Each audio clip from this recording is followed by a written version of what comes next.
¿Qué me va a pasar después de que muera? ¿Existe vida después de la muerte?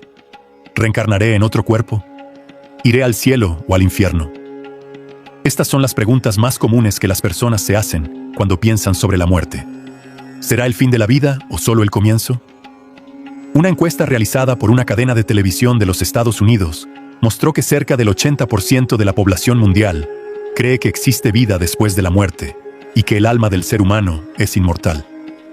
Algunos dicen que cuando el cuerpo muere, el alma se libera y es dirigida al purgatorio, donde paga por sus pecados hasta el momento de ir al cielo. Otros creen que reencarnarán en otro cuerpo y volverán a vivir en la tierra una vez más.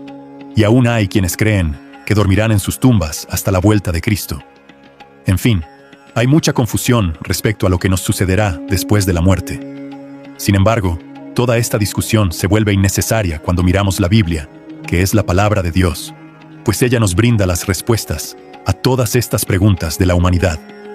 Por eso, en el video de hoy, te mostraré 5 hechos sobre la muerte que te sorprenderán. Pero antes de comenzar, quiero pedirte que te suscribas aquí en mi canal y actives la campanita para recibir todas las notificaciones cada vez que suba un video nuevo. Todos los días, por la mañana, la tarde y la noche, he estado poniendo mensajes de fe y oraciones para bendecir tu vida. Así que ven a caminar conmigo, ¿de acuerdo? Vamos allá. El primer hecho. Los muertos no pueden tener contacto con los vivos. Otro pensamiento muy común entre las personas de diversas culturas y religiones es que las personas muertas continúan influyendo en la vida de quienes están vivos y que pueden revelarles cosas que están ocultas. Una película muy conocida que retrata muy bien esta situación es Ghost, de Otro Mundo. Pero esto no está de acuerdo con lo que dice la palabra de Dios. Mira lo que está escrito en Eclesiastés, capítulo 9. Quien está entre los vivos tiene esperanza. Hasta un perro vivo es mejor que un león muerto. Porque los vivos saben que morirán, pero los muertos nada saben. Para ellos no habrá más recompensa, y ya no se les tiene memoria. El amor, el odio y la envidia hace tiempo que han desaparecido. Nunca más tendrán parte en nada de lo que sucede debajo del sol. Esto muestra que quien muere deja de tener cualquier tipo de influencia aquí en la tierra, y consecuentemente no puede tener ningún tipo de acceso a los vivos. Por eso, cuando escuches alguna historia de que una persona fallecida envió un mensaje del más allá a alguien vivo a través de un medium u otro tipo de mensajero, no creas, pues, aunque sea reconfortante, no es la persona a quien se le está transmitiendo el mensaje. La Biblia dice que Satanás se transforma hasta en un ángel de luz para engañar a las personas y alejarlas de los caminos del Señor. Además, Jesús contó en la parábola de Lázaro y el rico que existe un gran abismo entre los vivos y los muertos, de forma que no podemos acceder a los muertos, y ellos no pueden tener contacto con nosotros. El segundo hecho. Después de la muerte, nuestro espíritu vuelve a Dios. No es raro ver en películas y series casos de espíritus de personas que siguen vagando por el mundo, cuidando de los vivos o simplemente causándoles terror y miedo. También es común encontrar en libros e incluso telenovelas historias de almas que reencarnaron en otros cuerpos para continuar su peregrinación por la tierra. Pero todo esto no es más que una ilusión, porque la Biblia nos asegura que cuando nosotros morimos, nuestro cuerpo volverá a ser polvo como era al principio, y nuestro espíritu volverá a Dios. Mira lo que está escrito. El polvo vuelva a la tierra de donde vino, y el espíritu vuelva a Dios que lo dio. Y algo muy interesante que debes saber es que cuando Jesús vuelva, seremos transformados y estaremos con Él en nuestro propio cuerpo, donde podremos tocar a las personas que amamos, reconocerlas e incluso alimentarnos. Seremos personas reales y no espíritus desencarnados que vagan por ahí. Esto queda bien claro en Lucas, capítulo 24. La Biblia dice que después de resucitar, Jesús apareció entre los discípulos, y cuando ellos lo vieron, se sorprendieron y pensaron que estaban viendo un espíritu. Pero Jesús dijo: ¿por qué están turbados? ¿Y por qué se levantan dudas en sus corazones? Miren mis manos y mis pies. Soy yo mismo. Tóquenme y vean. Un espíritu no tiene carne ni huesos, como ven que yo tengo. Dicho esto, les mostró las manos y los pies, y por no creer, estaban llenos de alegría y asombro. Él les preguntó: ¿tienen aquí algo para comer? Le dieron un pedazo de pescado asado y él lo comió delante de ellos. El tercer hecho. Cuando el cristiano muere, va directo a la presencia de Jesús. Si ya has entregado tu vida a Jesús y lo has recibido como Salvador, tu alma irá donde Cristo está cuando mueras. Fue eso lo que Cristo dijo al ladrón, que estaba crucificado a su lado. Hoy estarás conmigo en el paraíso. En la Biblia, la palabra paraíso y también la frase seno de Abraham, que leemos en Lucas 16:22, eran dos expresiones usadas por los judíos para simbolizar el estado de felicidad y descanso que el fiel tendría después de su muerte. Y en este pasaje del ladrón de la cruz, Jesús afirma que ese estado de felicidad y descanso es a su lado. En el libro de Hechos, también leemos que Esteban, poco antes de su muerte, vio a Jesús de pie en el cielo a la derecha de Dios, listo para recibirlo. Así que mientras estaba siendo apedreado, Esteban dijo: Señor Jesús, recibe mi espíritu. Es decir, el espíritu de Esteban, en el mismo momento en que dejó su cuerpo, fue a la presencia de Jesús.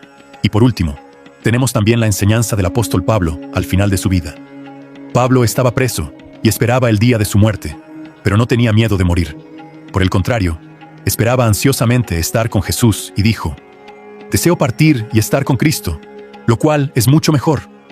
Esto muestra que Pablo tenía la certeza de que en el momento en que muriera, su espíritu iría junto a Cristo. Así que en estos tres casos, percibimos que tan pronto como el cristiano muere, va inmediatamente donde Jesús está. El cuarto hecho: los cuerpos de los cristianos duermen después de la muerte. La traducción de la palabra dormir en la Biblia tiene dos sentidos diferentes. El primero se refiere al periodo de reposo que todos nosotros pasamos diariamente. Ya el segundo trata de la muerte del cuerpo, como sucedió con Lázaro, quien fue resucitado por Jesús 4 días después de morir. Veamos lo que está escrito en Juan, capítulo 11. Jesús dijo: nuestro amigo Lázaro ha adormecido, pero voy a él para despertarlo. Sus discípulos respondieron: Señor, si duerme, mejorará.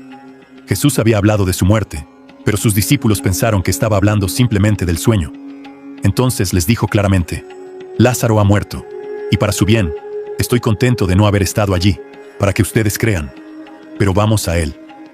Mira, hermanos, es importante saber que la palabra dormir en la Biblia se aplica solamente a los cristianos. Veamos lo que está escrito en 1 Tesalonicenses, capítulo 4. Hermanos, no queremos que seáis ignorantes respecto a los que duermen, para que no os entristezcáis como los demás, que no tienen esperanza. Si creemos que Jesús murió y resucitó, así también creemos que Dios traerá mediante Jesús y junto con Él a los que en Él han dormido. Los cuerpos de los fieles son descritos como durmiendo en un lenguaje simbólico muy común en el Nuevo Testamento, para referirse al cuerpo de aquellos que murieron antes de la vuelta de Jesús, y nunca para el espíritu y el alma. La prueba de esto está en el versículo 52 de Mateo, capítulo 27, que dice: se abrieron los sepulcros, y los cuerpos de muchos santos que habían dormido fueron resucitados. El quinto hecho: los cuerpos de los cristianos despiertan en la vuelta de Jesús. Tal vez te estés preguntando por qué nuestros cuerpos físicos dormirán. ¿Acaso un día despertarán? Según la Biblia, sí. En 1 Corintios, capítulo 15, está escrito que, después de sonar la última trompeta, al final de los tiempos, los cuerpos físicos de todos los cristianos que murieron un día resucitarán, serán transformados y se tornarán incorruptibles. Entonces, viviremos con Cristo y gobernaremos con Él su reino aquí en la tierra. Lee conmigo lo que el apóstol Pablo escribió. He aquí os digo un misterio. Ciertamente, ni todos dormiremos, pero todos seremos transformados, en un momento, en un abrir y cerrar de ojos, al son de la última trompeta. Porque la trompeta sonará, y los muertos resucitarán incorruptibles, y nosotros seremos transformados. Porque es necesario que esto que es corruptible se vista de incorruptibilidad, y que esto que es mortal se vista de inmortalidad. Cuando, pues, esto que es corruptible se vistiere de incorruptibilidad, y esto que es mortal se vistiere de inmortalidad, entonces se cumplirá la palabra que está escrita: la muerte ha sido tragada por la victoria. Amén, hermanos. No importa si tu cuerpo fue enterrado en un cementerio, si fue cremado y sus cenizas esparcidas, si fue devorado por algún animal o simplemente desapareció. Cuando la trompeta suene, todas las partículas del cuerpo se reunirán y se presentarán al Señor. Y otra cosa interesante que sucederá en este momento es que los cuerpos resucitados se encontrarán con los cuerpos de aquellos que estaban vivos cuando Jesús vuelva, y todos nosotros tendremos cuerpos glorificados como el de Jesús. Así que, hermanos, Es normal tener dudas y miedos respecto a la muerte. Y mucho de esto sucede porque no sabemos con certeza lo que nos sucederá cuando nuestra vida en la tierra llegue a su fin. Pero la palabra de Dios es muy clara y nos trae mucho consuelo respecto a este momento por el que todos nosotros, más temprano o más tarde, pasaremos. La muerte, mis hermanos, no es el fin. Jesús murió y resucitó para que todos los que creen en Él puedan tener la vida eterna, donde no habrá más muerte, ni dolor, ni sufrimiento. Por eso, cree en la promesa que Cristo te hace hoy. Yo soy la resurrección y la vida. El que cree en mí, aunque muera, vivirá. Y el que vive y cree en mí, no morirá eternamente. ¿Crees en esto? Amén. Y si te gustó este mensaje, compártelo con tus amigos y familiares y suscríbete aquí en mi canal. Dios te bendiga y hasta el próximo video.